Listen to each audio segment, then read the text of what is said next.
Hello friends, मेरा नाम है अनिल और आप सभी का स्वागत है आपके अपने YouTube channel UP Bihar exam crack पर।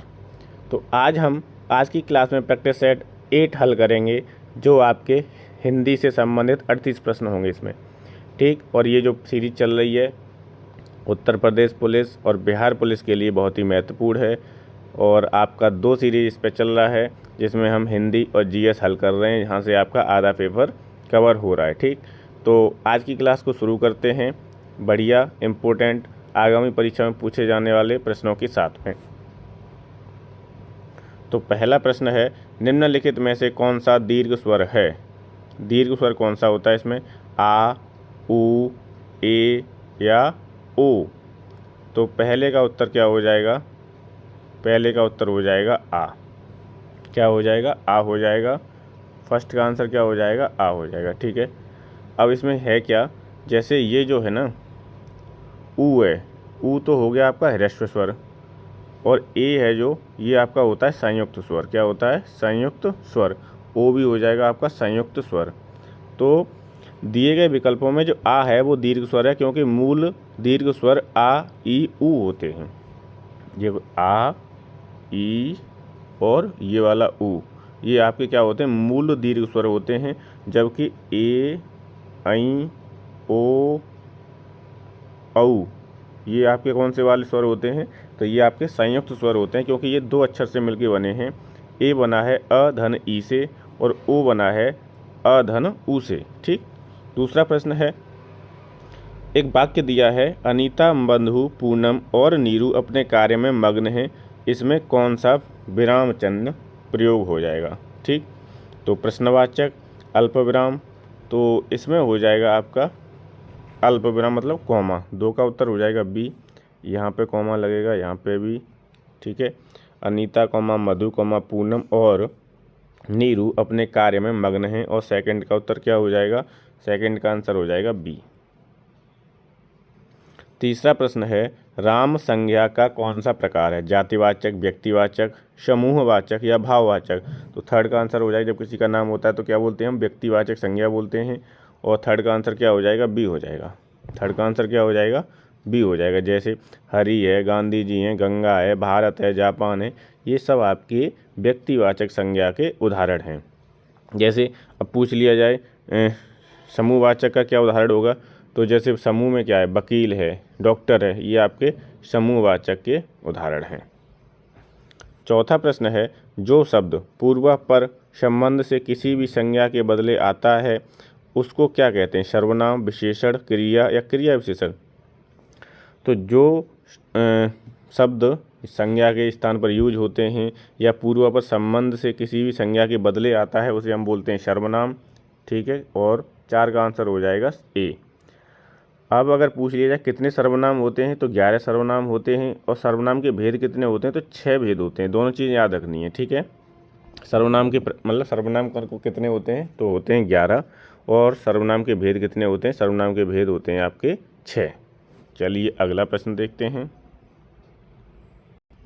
5वां प्रश्न है, इनमें से कौन सा शब्द विशेषण नहीं है, काला, तुम, शांत या आगामी। तो 5 का उत्तर क्या हो जाएगा, बी हो जाएगा, क्योंकि तुम के बाद में कोई भी शब्द नहीं लगेगा और बनेगा नहीं है। बढ़िया देख, जैसे काला घोड़ा, तो काला आपका विशेषण हो गया। शांत आदमी, शांत जल, तो ये सी भी क्या हो जाएगा, आपका विशेषण हो जाएगा। मतलब ऐसा है, कोई भी शब्द जो दिया है आपका विशेषण पहचानने के लिए, अगर उसके पीछे कोई सटीक शब्द लग जाता है तो आपका विशेषण है, अन्यथा नहीं है। अब डी में लगाएंगे आगामी परीक्षा, तो सही बैठ गया, तो ये भी विशेषण है। तो कौन सा विशेषण नहीं है, तुम नहीं है। 6वां प्रश्न है, टहलना एक अच्छा व्यायाम है, मैं टहलना क्या है, क्रियात्मक संज्ञा, संज्ञा, विशेषण या क्रिया। तो 6 का आंसर हो जाएगा, जो टहलना है, टहलना वो आपका क्रियात्मक संज्ञा है, और 6 का आंसर क्या हो जाएगा, ए हो जाएगा। 7वां प्रश्न है, परिमाणवाचक विशेषण द्वारा किसका बोध होता है, क्रिया के होने के समय का, क्रिया के नापतोल का, क्रिया के स्थान का या क्रिया की रीति का। तो परिमाणवाचक में होता है किसका, क्रिया के नापतोल का, और 7 का उत्तर हो जाएगा बी। परिमाणवाचक में किसका बोध होगा, मापतोल का, नापतोल का, ठीक। तो 7 का उत्तर क्या हो जाएगा, बी। 8वां प्रश्न है, निम्नलिखित में से लिंग की दृष्टि से असंगत युग्म बताना है। लेखक का स्त्रीलिंग क्या होगा? लेखिका। चूहा का चूहिया। टोकरा का टोकरी और पतीला का पतीली। तो इसमें कौन सा गलत है? तो 8 का उत्तर हो जाएगा सी। टोकरा का टोकरी नहीं होता है, टोकरी होता है। टोकरी होता है, क्या होता है? टोकरी। इस पर जबकि छोटी की मात्रा लगी, आनी क्या चाहिए? बड़ी की मात्रा। ठीक। 9वां प्रश्न है, तो सी विकल्प हो जाएगा 8 का। ठीक है। 9वां प्रश्न है, निम्न में से कौन सा शब्द सदैव एक वचन में प्रयुक्त होता है? सहायता, पुस्तक, लड़का या पौधा। तो 9 का उत्तर क्या हो जाएगा? ए। सहायता जो है वो हमेशा एक वचन में होगी। प्राण, आंसू ये आपके बहुवचन में होंगे। ठीक है। तो सहायता हमेशा किस में होगा? एक वचन में होगा। चाय किस में होगी? चाय भी हमेशा एक वचन में आती है। किस में आती है? एक वचन में। 10वां प्रश्न है, निम्नलिखित प्रश्न में 4 विकल्पों में से उस विकल्प का चयन करें जो दिए गए वाक्य के काल का सही विकल्प है। माँ ने खाना खा लिया। इसमें कौन सा विकल्प सही होगा? संदिग्ध भूतकाल, संदिग्ध वर्तमान काल, अपूर्ण भूतकाल या संभाव्य भविष्यकाल। तो इसमें हो जाएगा माँ ने खाना खा लिया होगा। तो क्या हो जाएगा? संदिग्ध भूतकाल हो जाएगा। क्या हो जाएगा? संदिग्ध भूतकाल। क्रिया के जिस रूप से भूतकाल का बोध तो हो किंतु कार्य के होने में संदेह हो, वहाँ पे क्या हो जाएगा? संदेह है भाई, खाया है कि नहीं खाया है। क्या हो रहा है? खाना खा लिया होगा। तो वहाँ पर क्या हो जाएगा? संदिग्ध भूतकाल हो जाएगा। और 10 का करेक्ट आंसर हो जाएगा आपका ए।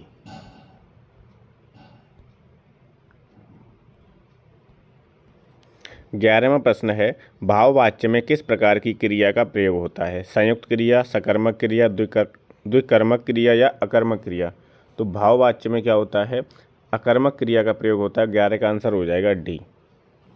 जो वाच्य होते हैं वो 3 होते हैं। वाच्य के भेद पूछ ले कि वाच्य में कितने भेद होते हैं वाच्य के, तो 3 भेद होते हैं वाच्य के। कृतवाच्य, कर्मवाच्य और भाववाच्य।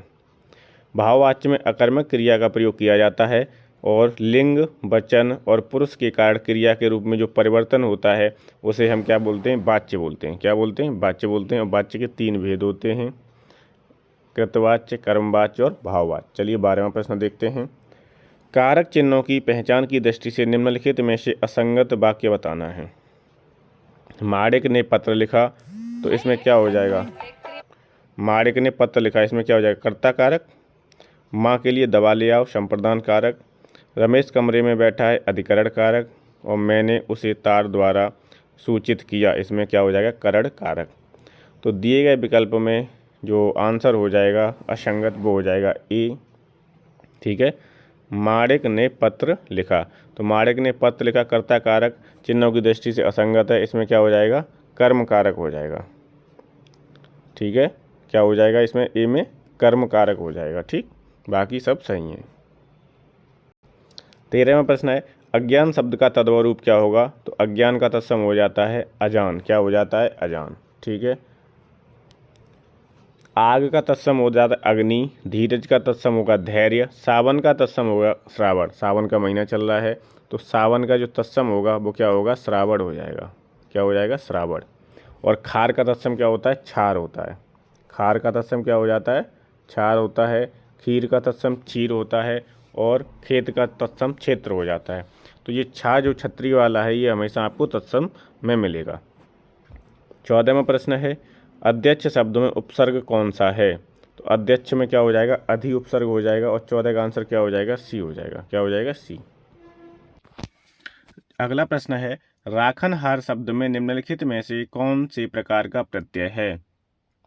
तद्धित प्रत्यय, कृदंत प्रत्यय, क्रिया प्रत्यय या कृतवाचक तद्धित प्रत्यय। तो राखनहार में हो जाएगा आपका कृदंत प्रत्यय, कृदंत। और 15 का आंसर क्या हो जाएगा? बी हो जाएगा। क्रिया या धातु के अंत में लगते हैं तथा इनमें बने शब्दों को कृदंत कहते हैं। क्या होता है राखनहार? क्रिया या धातु के अंत में लगते हैं, ये कृदंत प्रत्यय। और इसमें राखनहार में हो जाएगा कृदंत प्रत्यय। 16वां प्रश्न है, निम्नलिखित विलोमार्थी शब्द युग्मों में असंगत बताना है। अथ का इति, अवनति का पतन या अवनति का होता है उन्नति, तो यही वाला गलत हो जाएगा। असंगत यही है, अवनति का उन्नति होता है। अल्पज्ञ का बहुज्ञ और अनुकूल का प्रतिकूल, बाकी सब सही है। ठीक है। तो 16 में कौन सा असंगत है? बी। और 16 का करेक्ट आंसर हो जाएगा बी। 17वां प्रश्न है, इसमें भी क्रुद्ध का विलोम पूछा है। किसका? क्रुद्ध का।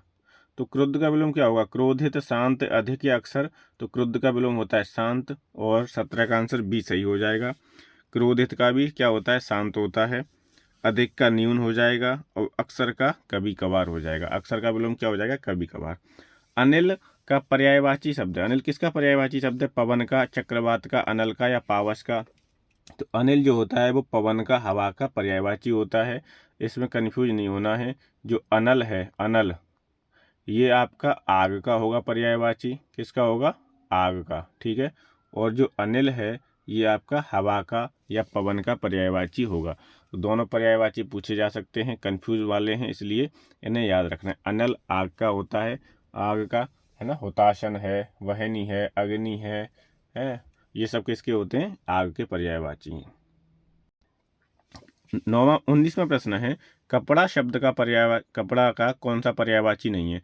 तो पट, वसन, चीर, ये आपके कपड़े के होते हैं। धरित्री किसका होता है? धरती का, सॉरी, धरती, धरित्री ये किसके हैं? पृथ्वी के। वसुधा, वसुंधरा, ठीक है। तो कौन सा नहीं है पर्यायवाची? 19 का सी नहीं है, ठीक। पट, वसन, चीर ये आपके किसके हैं? तो ये आपके किसके हैं? पट, वसन, चीर कपड़ा के। अब धरती के पर्यायवाची देख ले रहे हैं। अचला, अचला धरती का होता है, और अचल, अचल होता है पहाड़ का। अचला, धरा, मही, रत्नगर्भा, रत्न निकलते हैं धरती में से, तो इसे रत्नगर्भा भी बोलते हैं, रत्नगर्भा, है ना। क्षिति, उर्वी, उर्वी, भूमि, पृथ्वी, धरणी, वसुंधरा, ये सब किसके हैं? ये सब आपके धरती के पर्यायवाची हैं। उर्वी ये वाला इंपॉर्टेंट है, उर्वी, उर्मी नहीं है, उर्वी है, ठीक है। उर्वी ये किसका होता है? धरती का पर्यायवाची होता है। 20वां प्रश्न है, जिसमें कहा गया है कि फैले अपने रविकर जाल, उपरोक्त वाक्य में प्रयुक्त कर शब्द निम्न में से किस अर्थ को प्रयुक्त करता है? हाथ को, केरड़ को, टैक्स को या सूड को। तो 20 का उत्तर हो जाएगा बी। किसे में प्रदर्शित कर रहा है? केरड़ को, ठीक है। फैले, रवि मतलब क्या होता है? रवि मतलब सूर्य होता है। रविकर, दिनकर, भास्कर, दिवाकर, ये सब आपके सूर्य के पर्यायवाची हैं। तो फैला अपने रवि कर जाल, तो कर का मतलब यहाँ पे क्या हो गया? किरण से संबंधित है, और 20 का उत्तर हो जाएगा आपका बी। 21वां प्रश्न है, अशुद्ध युग्म बताना है। अनुराग का विराग, अनुराग का विराग, अंत का आदि, अस्त का निरस्त या अमावस्या का पूर्णिमा। तो इसमें जो असंगत युग्म है या गलत युग्म है वो है आपका बी। अस्त का क्या हो जाता है? निरस्त नहीं होता है, अस्त का होता है उदय। अस्त का विलोम क्या होता है? अस्त का होता है उदय, ठीक है। बाकी सब तीनों विकल्प वो सही हैं। अनुराग का विराग होगा, अंत का आदि होगा, और अमावस्या का पूर्णिमा हो जाएगा। अगला प्रश्न है 22वां, जिसका इलाज न हो सके। तो अकरणीय, असाध्य, अल्पायु या उपयुक्त में से एक से अधिक। तो जिसका इलाज न हो सके, जिस बीमारी का, उसे हम बोलते हैं असाध्य रोग, और 22 का उत्तर हो जाएगा बी। जिसकी, ठीक है, 22 का उत्तर क्या हो जाएगा? बी हो जाएगा। अगर पूछ ले, अब इसमें जैसे अकरणीय दिया हुआ है, तो जो न करने योग्य है उसे हम बोलते हैं अकरणीय, और जो न करने योग्य हो, जो न करने योग्य है उसे बोलते हैं अकरणीय, और जिसकी आयु कम हो उसे बोलते हैं हम अल्पायु। अल्पायु का विलोम क्या हो जाएगा? चिरायु हो जाएगा, दीर्घायु हो जाएगा। तो जिसकी उम्र कम है उसे अल्पायु, जिसकी उम्र बहुत है, अधिक है, उसे हम बोलते हैं चिरायु, ठीक है। चलिए अगला प्रश्न देखते हैं। 23वां प्रश्न है, अज्ञेय शब्द के लिए एक वाक्यांश बताना है। जिसे देखा न जा सके, जिसे जाना न जा सके, जिसे रोका न जा सके या जिसे सुना न जा सके। तो अज्ञेय शब्द के लिए जिसे जाना न जा सके, और 23 का आंसर हो जाएगा बी। जिसे देखा न जा सके उसके लिए होता है अदृश्य, क्या होता है? अदृश्य। और जिसे सुना न जा सके उसके लिए होता है अश्रव्य। तो 3 हो गए इसमें। जिसे देखा न जा सके अदृश्य, जिसे जाना न जा सके अज्ञेय, और जिसे सुना न जा सके उसे बोलेंगे आप अश्रव्य, ठीक। 24वां प्रश्न है, स्वर संधि कितने प्रकार की होती है? अगर पूछता है संधि में कितने भेद होते हैं, तो संधि के 3 भेद होते हैं। उसमें आती है स्वर संधि, ठीक है, व्यंजन संधि और विसर्ग संधि, 3 हो गई। अब पूछ रहा है स्वर संधि में कितने होते हैं? स्वर संधि में होते हैं 5 भेद। स्वर संधि में कितने भेद होते हैं? 5 होते हैं, और 24 का आंसर हो जाएगा डी। क्या हो जाएगा? डी। दीर्घ स्वर संधि, गुण स्वर संधि, वृद्धि स्वर संधि, यड़ स्वर संधि और अयादि स्वर संधि। ये आपकी 24 का उत्तर हो जाएगा डी। 5 स्वर संधियाँ कितनी होती हैं? 5 होती हैं, ठीक है। इसकी ट्रिक भी होती है इन्हें पहचानने की, वो मैं बता चुका हूँ आपको। जैसे वृद्धि संधि है, वृद्धि संधि में तो दो मात्राएं आएंगी, ऐ की और औ की। वृद्धि संधि में क्या होंगी, दो मात्राएं होंगी, ऐ की और औ की। जैसे सदैव है, क्या है, सदैव, तो इस पर दो मात्राएं आ रही हैं, सदा धन एव, इसमें हो जाएगी आपकी वृद्धि संधि। क्या हो जाएगी, इसमें वृद्धि संधि हो जाएगी। इससे ऊपर चलेंगे तो गुण स्वर संधि होगी। जैसे महेश, इसमें एक मात्रा, एक एक मात्रा दोनों जगह कम हो जाएगी। ए में भी एक मात्रा रहेगी, आई में, और ओ में भी एक रहेगी। ठीक है, तो यहाँ पर क्या हो जाएगी, महाधन ईश महेश, और इसमें हो जाएगी आपकी गुण स्वर संधि हो जाएगी। क्या हो जाएगी, गुण स्वर संधि। 25वां में बताना है यथासंभव में कौन सा समास होगा। तो अगर आप डेली प्रैक्टिस सेट देख रहे हो तो मैं ये बहुत रिवीजन करवा रहा हूँ। अव्ययीभाव समास में प्रतिदिनम है ना, प्रतिदिन, यथासंभव, यथाशक्ति, आमरण, आजीवन, ये सब अव्ययीभाव समास के उदाहरण हैं। और 25 का आंसर क्या हो जाएगा, डी हो जाएगा। 25 का आंसर क्या होगा, डी हो जाएगा। 26वां प्रश्न देखते हैं। वर्तनी की दृष्टि से शुद्ध वाक्य का चयन करें। विनय चुस्त न हो पर समझदार, तो चुस्त यहाँ पे गलत लिखा है। यदि वह घर पर मिलेगा तो मैं अवश्य जाऊंगा, अवश्य गलत लिखा है। ज्यों ही मैं वहाँ पहुँचा त्यों ही घंटा बजा, यही सही है। और 26 का करेक्ट आंसर क्या हो जाएगा, 26 का करेक्ट आंसर हो जाएगा सी। ठीक है, और डी वाले में, डी वाला क्यों गलत है, क्योंकि डी वाले में क्षमा गलत है। ठीक है, क्षमा ऐसे नहीं लिखा जाता है। 27वां प्रश्न है, रावण ने राम में क्रोध नामक भाव जगाया, इसमें आलम्बन कौन है, रावण, राम, क्रोध, या राम और रावण दोनों। तो इसमें आलम्बन हो जाएगा रावण। अब कैसे हो जाएगा रावण आलम्बन, वो देख लीजिए। भावों का उद्गम जिस मुख्य भाव या वस्तु के कारण हो वह काव्य का आलम्बन भाव कहा जाता है। तो रावण ने राम में क्रोध नामक भाव जगाया है, इसलिए रावण में क्या हो जाएगा, आलम्बन भाव, आलम्बन हो जाएगा। ठीक है, आलम्बन हो जाएगा इसमें। ठीक है, भाव का उद्गम किसके कारण हो रहा है, रावण के कारण हो रहा है, तो जिसके भी कारण होगा वही उसका आलम्बन होगा। 28वां प्रश्न है, राम कथा सुंदर करतारी, संशय विहग उड़ावन हारी, इस पंक्ति में कौन सा छंद होगा। इस पंक्ति में छंद पूछा है, दोहा, शोरठा, चौपाई या रोला। तो 28 का उत्तर हो जाएगा सी, इसमें क्या होगी, चौपाई हो जाएगी। ठीक है, अब चौपाई में क्या है, चौपाई जो है एक सममात्रिक छंद है। कौन सा छंद है, सममात्रिक छंद है, जिसमें 4 चरण होते हैं और प्रत्येक चरण में 16-16 मात्राएं होती हैं।